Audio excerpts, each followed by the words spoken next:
İşdən iş çıxarırıq. Nərmin Aşurzadə ilə idarəetmənin əsasları başlayır.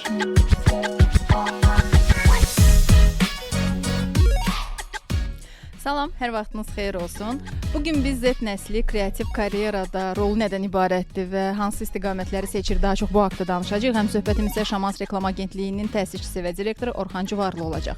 Mövzumuzu dinləyin. Əgər müzakirəyə qoşulmaq istəsəz, telefon nömrələrimiz açıqdır. İşinizi asanlaşdırmaq üçün telefon 012 404 11 22.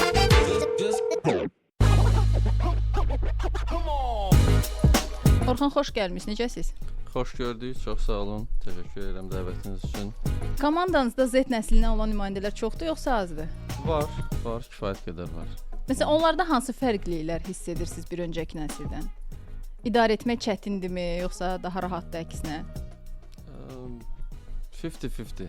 Yəni öz üstünlükləri də var, çətinlikləri də var. Onlar Yəni, danışasınız bizə. Məsələn, çətinliyi nədir, müsbət tərəfi nədir? Çətinliyi odur ki, məsələn, onların iş həyatına baxışı biraz fərqlidir. Bir nəsil yuxarı nəsli götürsək, onlar daha 9-6 işinə fokusludular. Ofisdə olmağa daha meyillidirlər. Z nəsli daha Fağırlar, səsləri çıxmır. Yəni çıxanda onlarda da pis çıxır, sözün açığı. Yəni hərəsinin dediyim kimi öz üstünlüyü, minusu var, mənfi tərəfləri var. Amma əsasən dediyim kimi Z nəsli biraz da həm Z nəslinin idarə edilməyi biraz çətindir. Çünki çox güman əməkdaşlarım da məni dinləyirlər. İstəyirəm elə bir sözlər seçim ki, çox da nə xətirlərinə dəysin. Küsürlər, hə? Tez küsürlər. Şeyləri ola bilir. Z nəslinin belə bir xüsusiyyəti var, belə bir mövzu var. Məsələn, milleniallar deyək, onlar daha rahat tənqidi qəbul edirsə ki, rəhbərlik tənqid edə bilər. Z nəslində bu bir qədər fərqlidir. Yəni onlar bir üstün tərəfi odur ki, məsələn, onlar tələbkardırlar. Məsələn, hər şey istəyirlər ki, misal üçün, hansısa bir operatorun işinə, dizaynerin işinə, videoqrafın, montajçının və s. rəylər bildiririk, düzəlişlər veririk. Z nəsli onu qəbul edəndə çoxlu suallar verib araşdırıb, aydınlaşdıra bilir. Yəni küssə də araşdıran da var. Milleniallar daha bu yaxşı tərəfi kimi deyirsiniz də bunu? Yaxşı tərəfi kimi, bəli, yaxşı tərəfi kimi. Milleniallar kommenti, feedbacki deyək, düzəlişi deyək, qəbul edib sadəcə edir. Yəni detallara çox getmir. Yəni bir növ müzakirə aparmır. Bir növ müzakirəyə getmir çox. Yəni rəhbərlik deyibsə belədir, demək eləmək lazımdır. Z nəsli biraz araşdırır, soruşur. Fərqlidirlər. Məsələn, biraz yuxarı yaş əməkdaşlarımız, məsələn, mən indi hal-hazırda efirə gələcəyimi bilir, uğurlar arzulayırıq. Z nəslindən məsələn dostumuz, əməkdaşımız Elxan Salahov deyir ki, rəis mənə salam göndər. Yəni tamam fərqli, gözləntilər. Bəli, çox fərqlidir. Yəni o bir tərəfdə uğurlar, dinləyəcəyik, maraqlıdır. Z nəsli deyir ki, salam göndər. Yəni Biraz fərqlidir. Deməli, millionlar daha fədakardır, daha hazırdır ki, o nəsə etsin, xidmət göstərsin, o daha çox nəsə etməlidir. Amma Z nəsli düşünür ki, daha çox mənə. Bəli, Z nəsli belə götürəndə o siz dediyiniz cümləni biraz mənə bir mem xatırlatdı. Biraz kobud olsa da. Yəni itlərlə pişiklərin fərqi var. İndi yenə deyirəm, kobud olsa da üzürsən. Məsələn, itlər düşünür ki, əgər insan məni qidalandırırsa, deməli mən ona kobudəcə tabe olmalıyam. Pişiklər deyir ki, əgər insan məni qidalandırırsa, deməli mən daha üstünəm, o mənə tabe olmalıdır. Mənim kaprislərimi yerinə yetirməlidir. Yəni biraz kobud da olsa üzrü saysınlar, amma belə bir biz anladıq. Şey gəldi. Və indi Orxan, sizdən soruşmaq istəyirəm ki, bax, işə adam qəbul edəndə siz yəqin ki, kreativ insanlar axtarırsınız da daha çox. Bəli.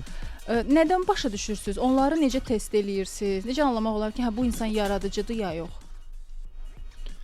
Biz Şamans 2009-dan yaranmışıq, Şamans şirkəti və Şamans yaranandan demək olar ki, bir dostlar birliyi olub. İlk illər tanıdığımız, bildiyimiz insanlarla işləmişik və demək olar bu 4-5 il çəkib. CV ilə qəbul eləməyə bir 5 il sonradan başlamışıq. Çünki ətrafımız kifayət qədər istedadlı gənclərlə dolu idi.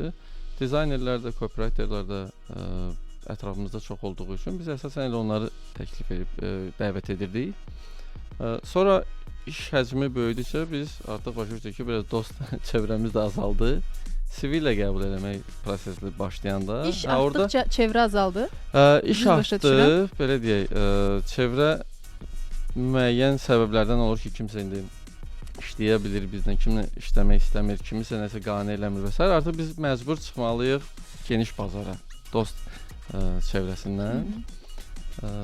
Və orada artıq çətinliklər başladı. Bundan əvvəlki insanların xarakterlərini bilirdiksə, məsələn, kim CV-dən çox portfolyosuna uyğun götürürdüksə, daha sonra artıq bu CV mövzusuna fokuslananda, bu təxminən 2010-ların ortasından başlayanda bəzi orada çətinliklər başladı. Yəni təcrübə yığmağa başladı bu sahədə ki, yaxşı portfolyo hələ komanda oyunçusu olmaq demək deyil və ya çox yaxşı communication skills olan insan ola bilər ki, ünsiyyət bacarıqları olan insan ola bilər ki, işdə istədiyimiz nəticələri verə bilmir. Yəni belə məqamlar var və nəticədə gəldiyimiz 2-3 faktor var seçimdə. Bir, təbii ki, bizim üçün yaradıcı sahə olduğu üçün portfolyo önəmlidir, yaradıcılıq önəmlidir.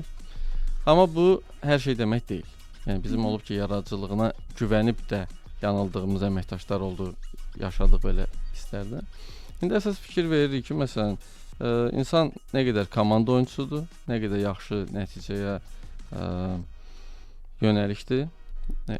yönəlikdir və çalışırıq ətrafdan, zaten bizim sahə nisbətən kiçik olduğundan hamı tanıyır, biraz feedbacklər alaq, insan haqqında məlumatlar alaq. Bu üçünü bir cəmləyib ortaq məxrəcə gəlib əməkdaşı dəvət edirik. Yəni biz Şamans olaraq ölkədə ən çox talant bizim sektora qazandıran şirkətlərdən də biriyik. Elə həmişə deyirəm, Şamans bir məktəbdir. Çünki hal-hazırda baxsaz bir çox agentliklərdə də, bir çox korporativ sektorda da Şamansın yetirmələri deyək, Şamansın üzvləri var. Və biz bir tramplin rol oynamışıq ki, məsələn, məktəb rol oynamışıq. Nə gözəl ki, bir çox ilə hələ dostluğumuz davam edir bizdə çalışmasalarda. Bu demək ki, düzgün insanlar seçə bilmişik. Yəni, bu dediyim kimi təcrübə ilə gəlinən bir nöqtədir. Yəni birinci yaradıcılığına da çox baxmırsınız da, onu özünüz də öyrədə bilərsiniz. Əsas odur ki, o bayaq dediyiniz xüsusiyyətlər olsun. Yəni məqamlar var. Yaradıcı insan bildiyiniz kimi, yəni müşahidə etdiyim də budur, ətrafından gördüyüm də, komandada gördüyüm də yaradıcı insanlar xarakterli insanlar olur çox var. Bu ən müxtəlif formada özünü göstərə bilir. Yaradıcı egoizmi olanları da var. Dəymə düşər olan insanlar da var, ətrafımızda çoxdur. Yəni mən artıq 20 ildir bu sahədəyəm. Çox insan görmüşəm. Həm kolleqalarda, həm komanda üzvlərindən. Yəni biraz o baxımdan seçim çətindir. Tək yaradıcılığa fokuslananda ola bilər ki, toksik münasibət yarana bilər komandada. O baxımdan həm yaradıcılıq, həm ünsiyyət qabiliyyətləri olmalıdır. Müəyyən qədər məsuliyyət üstünə götürüb liderlik bacarıqları da olmalıdır. Yəni bir neçə faktorun bir Rubik nəzərə götürsəz, hər oradakı damanın önəmi var. Uğurlu kadr seçəsiz. Yəni biz də çalışırıq ki, maksimum faydalı, həm özümüzə, həm sektora faydalı olacaq üzvlər komandaya götürək.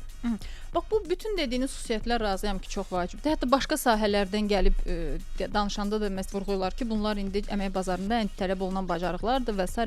Amma yaradıcı insan, yəni bu elədir ki, burada xüsusi düstur yoxdur, qayda yoxdur. Bilməm, bəlkə də var nəsə. Yəni o yoxdursa, hətta bütün o bacarıqları var belə, yaradıcılığı yoxdursa, onun necəsə onu öyrətmək olurmu, yoxsa? Yox, yaradıcılığı öyrətmək mümkün deyil, amma yaradıcılıq əgər bazada varsa, məsələn, bizim komandada bir çox əməkdaşın ilk iş yeri olub Şamans. Məsələn də stajyor kimi qəbul eləmişik. Sadəcə baxdığımız məqam nədir? Onun hansısa bir potensialı olsun. Yəni biz baxırıq ki, bu insanın dizayner potensialı var. Bu insanın məsələn copywriter potensialı var, account manager, müştərilərlə iş üzrə menecer potensialı var və belə dəvət edib onun üzərində işləyərək, öyrədərək puxtələşdiririk və artıq bir müddət sonra o kifayət qədər yetişmiş kadr olur. və elə biraz öncə danışdığımız mövzunu demək istəyirəm. Bizim sahə çox dinamik də olduğundan agentlik sahəsi. Mən şəxsən başqa sahədə bəlkə bu qədər işləyə bilməzdim. Hər gün yeni bir çağırış var, hər gün yeni bir tapşırıq var qabağımızda. Bu bir gün misal üçün götürsək, ictimai radionun kommunikasiyası ola bilər ki, buna bir həll tapmalıyıq. Bir gün hansısa tikinti şirkətidir, sığortadır, bank sektorudur, qidadır və s. Buna görə qısa müddətdə bu qədər sahə ilə iç-içə olduğundan əməkdaş o bir ilə artıq tam yetişir. Yəni bir ilə tam yetişir. Bizim məsələn indi son stajyorumuz hal-hazırda 9-cu ayı tamam oldu və artıq bizdən başqa bir şirkətə keçir. Küsmədiniz. Biz öyrətdik, amma çıxdın, getdin. Bu həmişə ən ağrılı yerimdir. Bizim komandanın mənim sadəcə bir prinsipim var ki, həmişə deyirəm ki, Şamasdan harası gəlirsə 2 qat maaşa gedin. Bunu qəbul edirəm. 2 qat maaşa gedə bilərsən. Daha bizdən üst bir quruma məsələn də korporativ bir yerə gedə bilərsən, daha böyük agentliyə gedə bilərsən, okeydir. Əsas bu kriteriyaya uyğun deyə nisbətən təsəlli tapıram ki, hər halda zəif bir yerə getmirdi. Yəni insan potensialını reallaşdırdı və o görüldü, dəyərləndirildi başqa tərəfdən. Korporativ sektora keçir. Yəni amma deyirlər, acılı, şirinli bir situasiyadır. hə, başlarınızdan istəyirəm ki, daha çox acılı bir situasiya deyəsən. Yenidir deyə hazırda acısı çoxdur. Bax, hər bir əməkdaşı əvəz etmək olur. Məsələn, indi 9 ay hazırladığınız çıxır, gedir. 10 yerinə artıq variant var ki, yəni çoxmu üzür? Bilmək istəyirəm ki, işçilər gedəndə müdirlər nə qədər pis olur. Çox belə necə deyim? Yəni tam cavabı olan bir sual deyil. Yəni idarəetmədə belə bir ifadə var ki, əvəz edilməz əməkdaş yoxdur. Yəni mən özüm də illər öncə çalışdığım şirkətdən çıxanda, ilk operator kimi çalışdığım şirkətdən çıxanda, yəni orada da mənə deyilmişdi ki, əvəz edilməz kadr yoxdur, əvəz ediləcək, amma eləyə bilməmişdilər. Məsələn, bir neçə il bilirəm ki, tapa bilmədilər. Demək ki, yaxşı əməkdaşı çətindir əvəz edilmək. Yəni dərhal olmur. Bizim məsələn buradan salam göndərirəm. Ziya Əskərov dostumuz da 10 il bizdən çalışıb. Məsələn, Ziyanın Şamansa qatdığı dəyəri o qədər böyükdür ki, yəni mən deyə bilərəm ki, Ziya əvəz olunmazdı. Tamam, proseslər gedir, çarx işləyir, hər şey qaydasındadır, hər şey əla gedir. Sadəcə o insani bir bəlkə bir amildir. Yəni hamıda nəsə bir damla var ki, o əvəz olunmur. Yəni bu var, bu faktdır. Deməli var, əvəz olunmaz işçi var. Yəni var, təbii ki. Xoşuma gəldi. Yəni məncə ümumiyyətlə tam hər kəs əvəz olunmur. Yaxşı işçini əvəz eləmək indiki dövrdə ümumiyyətlə kadr azlığı dövründə elə Z nəslinin də çox belə işləməyə alovlanmadığı bir dövrdə daha da çətindir. Yəni, Elədir ki. Bəli, elədir. Çalışqan deyil Z nəsli. Z nəsli çox spesifik öz istədiyi işlərdə çalışqandır. İstəmədiyi işlərdə zaten bu bütün dünyada yəni müşahidə edirəm ki,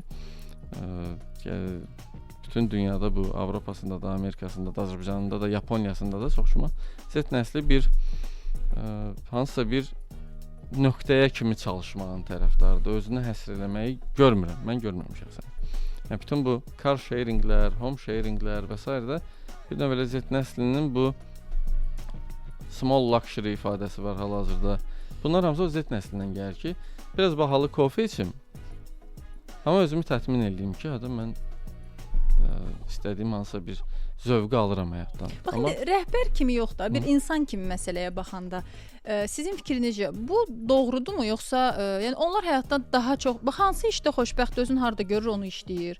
Az olsun amma mən özüm xoşbəxt olum, rahat olum. Eləmi yanaşma daha yaxşıdır, yoxsa ki bayaq dediyiniz kimi də, yəni yaşı 30-dan yuxarı olanların daha çox fədakarlığı, hətta sevmədiyi işdə belə özünü elə aparmaq ki, güya işləyir amma halbuki içində razı deyil, xoşbəxt, məcburi. Dəyişir. Biznesmen kimi mən deyərdim ki, bu yaxşı bir şey deyil, amma təbii ki, insan kimi mən özüm də başa düşürəm ki, okey, insan yəni bir dəfə doğulur, bir dəfə yaşayır. Niyə də istəmədiyi işdə çalışmalı və s. Yəni mənim dediyim ümumi Misal üçün belə bir case-də götürsək dizaynerlər, copywriterlər. Məsələn, dizayner sən tapşırıq verə bilərsən ki, bizə bu gün hansısa bir konsertin posterini yaratmaq lazımdır. O da deyə bilər ki, mən daha çox branding üzrə mənə maraqlıdır. Branding işini görüm, poster işini görmək istəmirəm, həvəsim yoxdur, marağım yoxdur. Yəni uzadır. Copywriterdə məsəl üçün tapşırıq verə bilərsən, baxırsan ki, misal üçün də hansısa bir bəlli istəklər var. O bu istəkləri öz istədiyi tərəfə doğru çəkərək işləyir. Yəni bizim sahəmiz biraz reklamın digər yaradıcı sahələrdən əsas ana fərqi odur ki, biz bizneslə yaradıcılığın miksiyik. Yəni bu sadəcə yaradıcılıq naminə yaradıcılıq deyil. Dünyaya səs salmaq üçün, yaradıcı egonu doyuzdurmaq üçün deyil, həm də müştərinin verdiyi tapşırıqları nəticədə satışa gətirən bir prosesi idarə etməlidir. Yəni burada artıq Z nəsli ilə biraz fikir ayrılığı yarana bilir. Bu təbii ki katastrofik məsələlər deyil. Amma bir də reallıq var. Hətta müştəri bəyənmirsə, bu yerinə yetirilməlidir. Bəli, müştəri bəyənmirsə və ya indi hal-hazırda Z nəslinin ən önəmli şeylərindən biri bir növ çox video sevməsidir. Qısa videolar, ümumiyyətlə dünyanı izləməsidir. Dünyaya çıxışın daha rahatlığı var onların əlində. Bəzən bizim real situasiyaları mənə elə gəlir ki, o telefonda gördükləri ilə səhv sala bilirlər. Yəni tutalım, Avropada hansısa işləyə biləcək bir ssenari Azərbaycanda işləməyə bilir. O onu çox da şey eləmir. Yəni dərinə getmir ki, mən bunu təklif edəcəm, müştəri qəbul eləməyə bilər, cəmiyyət qəbul eləməyə bilər və s.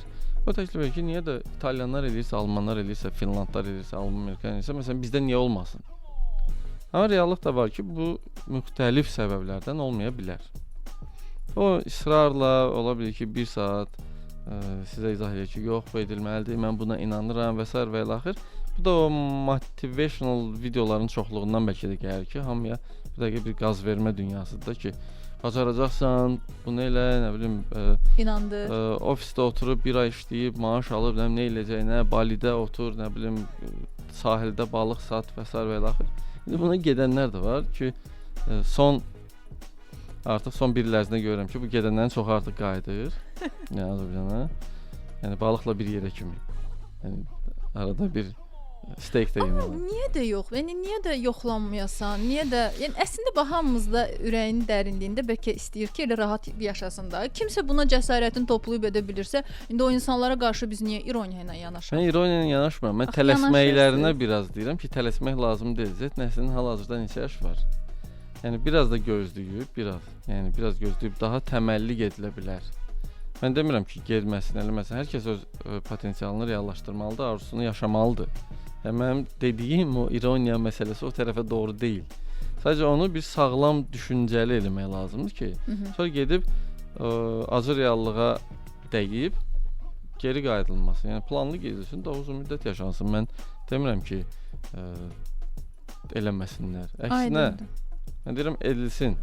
Amma bir indi öz bəlkə də şəxsi təcrübəmdən də yaşadığım elə məqamlar var. Ona görə biraz daha yaşlı insan kimi onlara tövsiyəm odur ki, biraz səbirli olsunlar, tələsməsinlər. Çünki sürət həddindən artıq çoxdur bugünkü dünyada da. Yəni o biraz illüziya yaradır ki, hər şey sürətli eləməliyəm, carpe diem, bu dəqiqə, indi, bu saniyə. Elə bir ki, sabah yoxdur. Sabah varsa birisi gün yoxdur. Amma məncə bu elə onların, yəni yaxşı tərəf, gözəl. O yaşlarda elə olmalısan. Necə o yaşlarda sən 30-lar, 40-lar, 50-lər kimi səbir filan. Elə olmur axı. O yaş elə olmalıdır. İndi olmalıdırlarsa o da və menecerlər yəqin ki, hazırlaşsınlar da acı nəticələrə ki, ola bilərsə bunu da qəbul eləsinlər. Sınmasınlar. Yəni ən müxtəlif кейslər var mənim gördüyüm. Məsələn, bir proqramist dostumuz var, buradan ona salam göndərirəm. O məsələn ölkənin ən yaxşı veb proqramistlərindən biri idi. Uzun müddət xaricdə Avropada yaşadı, gəldi. Sonuncu dəfə biz onu görəndə o mənə yəni nə işlə məşğul olduğunu soruşanda Yəni videoda 2-3 dənə it göstərdi ki, bu itləri mən saxlayıram, böyüdürəm, bunlarla küçə teatr və s. Bir anlıq fikirləşdim, bu proqraminglə nə əlaqəsi var? Deyir, heç nə, mən artıq proqraminqi başımı buraxmışam. Bitdi o iş. Küçədə kiçik teatral şoular göstərmək istəyirəm. İndi bu adam müəyyən qədər bir iş reputasiyası var, təcrübəsi var və s. İndi özünü yeni bir şeydə sınamaq istəyir, öz marağını yaşamaq istəyir. Mənə xoşuma gəldi, çox ləzzətli ki, nə maraqlı. Yəni biz Azərbaycanlılarda görmədiyimiz bir şeydir. Həmişə çalışırıq ya qida sektorunda kimsə nədənsə çıxırsa ora keçir, o şirin kafe açmaq mövzusu, ya harda daha çox pul var ora gedir və s. Bu insan sırf öz həm içindəki yaradıcı kimliyi ortaya çıxarmaq üçün, həm yeni bəlkə də bu sürətdən qaçmaq üçün, həyatın sürətindən bu cür bir şey seçib ki, itlərlə illüziya yaradıram, pul yığıram və s. və mən ona pis baxmıram. O kifayət qədər çalışıb, öz kvalifikasiyalı bir əməkdaşdır. Sabah o işdən alınmasa belə, qayıdıb hansısa formada öz işini, peşəsini davam edə bilər. Amma tutalım proqramist kimi o özünü təsdiqləməmiş olsaydı, yarımçıq proqramist olsaydı belə deyək də. O getsəydi bu işlə məşğul olsaydı, orada da alınmasaydı, sonra oradan bir də qayıtmaq istəsə proqramingə, o yəni orada da o işdən də qalır, köpüt desə bu işdən də qalır, bu birisindən də qalır. Yəni mənim dediyim o idi ki, sadəcə birini tam bilsinlər, bir növ yekunlaşdırsınlar. Ondan sonra təbii ki, getsin ikinci, üçüncü, dördüncü şeyləri eləsin. Yəni mənim ona qarşı bir sığortalasın özünü demək istəyirəm. Şeyim yoxdur. Hökm edə biləcək insan da mən deyiləm, deyəm ki, bunu eləyin, bunu eləmin. Bəli, sığortalasınlar. Orxan, sizin fikrinizcə niyə deyirlər ki, məsələn, yaradıcı sahədə olan insanların mütləq reklam agentliyi təcrübəsi olmalıdır. O daha fərqli nəsə qatır. Orada möhkəmlənirsən. Yaradıcı dediyimizdə bu copywriterlar falan, yəni reklam sahəsində olmaq istəyənlərin mütləq bir agentliyi təcrübəsi olmalıdır. Mən belə fikirlər çox eşidirəm. Sizcə nə üçün? Səbəb nədir? Əsas səbəb bayaq görüşün əvvəlində dediyim kimi bizim agentlik sahəsi kifayət qədər rəngarəngdir, dinamikdir və burada sən qısa müddətdə çox qısa deadline'larla, belə deyək, deadline'larla nəticə verməlisən. Bu sənin peşəkarlığını artırır, qərar vermə şeyini artırır. Yəni mən düşünürəm ki, bundan ola bilər. Həm də məsələn bir sahədə, bir şirkətdə məsələn bu insan işləyirsə, o fokuslanır 24/7 həmin işə. Belə deyək də, il boyu bir şirkətdədir, bir sahədədir. Reklam agentliyində hal-hazırda biz indi bu dəqiqə elə bizim ofisdə gedən mövzunu desəm, qida sahəsindən bir böyük qlobal brendin tenderinə hazırlaşırıq. Maraqlı kreativ ideyalarımız var. Elə biraz öncə efirə girməmişdən onunla bağlı danışırdıq əməkdaşlarla, komandayla. Digər tərəfdən tikinti sahəsi ilə bağlı işlərimiz var. Digər tərəfdən də baxsaz, bank sahəsi ilə bağlı var və bunu bir komanda içində getdiyində hərəsinin təbii ki, öz əməkdaşı var, amma ofisin içində bir brainstorming gedir daim. O tikinti ilə bağlı daim təhkim olmuş əməkdaş bankla da bağlı qulağı nələrsə eşidir. Sığorta ilə də bağlı, içki ilə də bağlı və s. geyimlə də bağlı və o artıq müəyyən qədər bir bazası yaranır. Eyni vaxtda bir növ janglyor kimi 3-4 dənə mövzunu idarə edə bilir. Ona görə onun inkişafı korporativ sahədə bir ildə inkişaf edə biləcək əməkdaşa baxanda 2 dəfə, 3 dəfə daha sürətli gedir. Yəni mən düşünürəm ki, bu tərəfdən ola bilər. Başqa belə xüsusi bir üstünlüyün bilmirəm. Yəni mən deməzdim ki, belə bir mütləq hər kəs gəlməlidir. Əgər keyfiyyətli, belə deyim, oturmuş kadrdırsa, onun reklam agentliyində oturmağının yalnız bir səbəbi ola bilər ki, məsələn, mən özüm korporativdə çox qısa müddət banklarda bir marketinq menecer işləmişəm. Məsələn, 9-6 iş rejimi konkret mənlik deyil. Yəni, mən depressiyaya düşmüşdüm ki, səhər saat 9-da işdə olmalıyam, 6-nı gözləməliyəm ki, 6-dan tez çıxa bilmərəm. Mən məsələn, xoşlayıram hərəkətdə olan. İdeyalar fikirləşəndə də çox var ki, ideya mənə ağlıma gəlmişsə, çıxıram insanların ən çox olduğu yerə, orada gəzirəm. Bir nova mənə nəsə bir ipucları verir, bir silkələmə verir. Oradan ideya çıxır. Amma ofisdə otur 9-dan 6-ya, agentlikdə biraz bu baxımdan biraz əsnəklik var. Yəni hər halda bizdə elədir. Bilmirəm, İşçilər digərlərində oturmur elədir. 8-9 saat. Yəni oturmur dediyim, o mənə demək istəmirəm. Çıxıb gələ də bilər, kafe shopda işləyə bilər. Məsələn, Lezzət Nəslinin məsələn şeylərindən biri ki, məsələn, mən kafe shopda işləmək istəyirəm, olar bir keçər. Filan yerdə işləmək istəyirəm, gəzmək istəyirəm biraz. Ola bilər, orada bir problem yoxdur.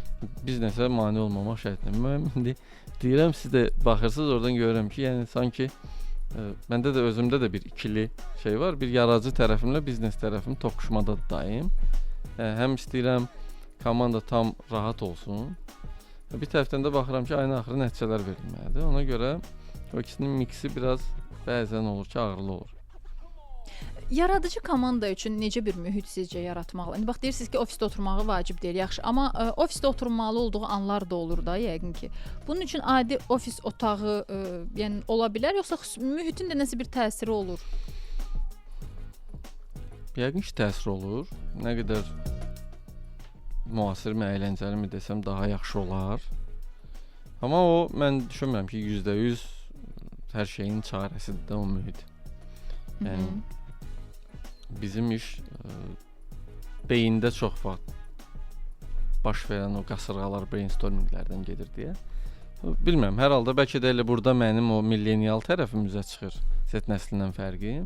Mənə görə o məkan o qədər rol oynamamalıdır. Yəni ofisin nə bilim rooftopda olmağı mı ya falan cür. Bəs nə rol oynayır? Mənə görə şəxsən bir komandanın daxilindəki dostluq, belə deyək, ortam. 2 bir-birinə yardım etmək istəkləri. 3 problemsizlik deyək. Bunu bilmirəm necə adlandırım. Yəni fikri nəyəsə takılı qalmasın da, yəni özü fokuslana bilsin layihəyə. İndi stolu rahat olsun, printer işləsin, kofe aparatı olsun. Yəni bunlar da rol oynayır təbii ki. Mütləq. Yəni o düşünməsin ki, istədiyi bir şey yoxdur və ya narahatdır və ya tutalım biz mənim şəxsən özümdən götürsək, şəhərin bir hissəsi var, mənim adını demək nə qədər düzgün olar, Əhməd Rəcəblidə. Mən məsələn Əhməd Rəcəblidə ofisimin olmağını yəni illərdir təklif var ki, köçək, yəni mən deyirəm ki, yox. Yəni mənə ora heç yaradıcı komandaya deyə, yaradıcı insana heç uyğun yer kimi gəlmir. Mən məsələn özüm bunun elə bilirəm ki, orada neqativ enerji alıram da. Yəni orada mən düşünə bilmərəm. Bizə daim elə şəhərin mərkəzində olub ki, gəzə-gəzə bulvara da çıxa biləsən, gəzə-gəzə şəhərin əsas küçələrindən də gəzə biləsən, kofe shoplar olsun. Yəni ən azı kimisə görə biləsən, bir söhbət eləyəsən, bir yanında park ola filan. Bu rol oynayır. Əlbəttə indi maksimum lift işləsin, tutalım. Yəni və s. Məişət problemləri olmasın. Yaxşı, bəs siz yaxşı reklam ideyasını məsələn nə ilə ölçürsüz? Necə başa düşürsüz ki, hə bu yaxşı reklam ideyasıdır. Orada nə qədər kreativlik varsa ondan, yoxsa nə qədər satış gətirirsə, viral oldusa? Mənim şəxsən düşüncəmə görə, bir də Şamansın əsas önəmli tərəfi biz biraz satış fokuslu agentliyik.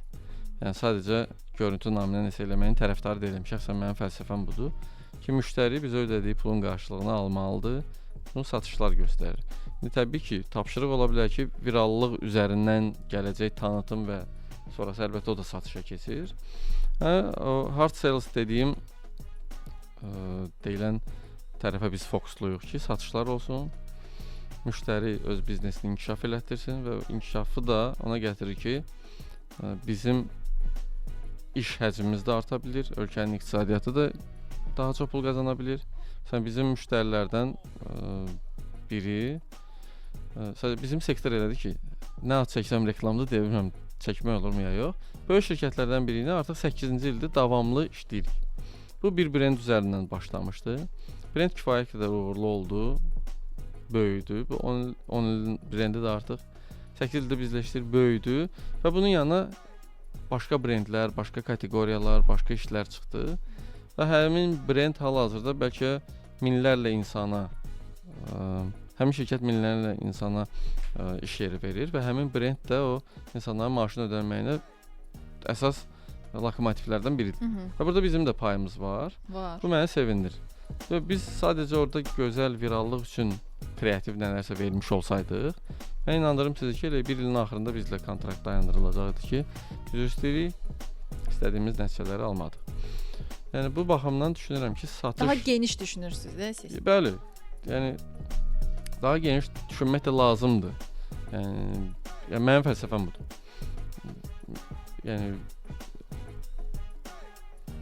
asta gedib uzun yol getmək fəlsəfəsinə gəlir. Nəinki mən birdən-birə gəlir. Müştəri olur, gəlirdi ki, bizim bu büdcəmiz var, bunu eləmək istəyirik, böyük büdcədir.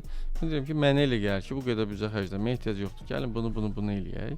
Bu daha effektiv olacaq.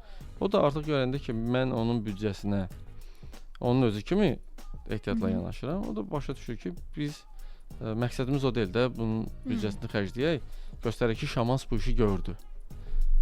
Yavaş-yavaş getsin və o sabah uğur qazananda ikinci bizim bir təklif, hər hansı bir təklif verəndə o da onu qəbul edir ki, okey, bu şirkət məqsədi bu gün indi nəsə qazanım, sabah nə olar deyil. Uzun müddəti düşünür. Elə həmin o bayaq adını çəkdiyim brendə biz başqa kateqoriya məhsulları özümüz təklif eləmişik. Ki biz düşünürük ki, belə bu tip məhsullar olsa uğurlu olar. Hal-hazırda da bazarda satışda da məhsullar biri 5 ildir, biri artıq 3 ildir və s. Mən istəyirəm sonda biz reklam agentliklərinin problemlərindən də danışaq. Məsələn, bu gün əsas çətinlik, əsas xoşunuza gəlməyən nə var bu sahədə? Sahədə hal-hazırda bir kadr azlığı problemi yaşayırıq ki, ölkədə. Bunun müxtəlif səbəbləri Copywriter var. tapmırsınız? Dizayner da azdır, copywriter da azdır, daha çox videoqraf da azdır, reels maker da azdır. Yəni keyfiyyətli ümumiyyətlə kadr bazarda azdır. Tələb çoxdur, həddindən artıq çoxdur.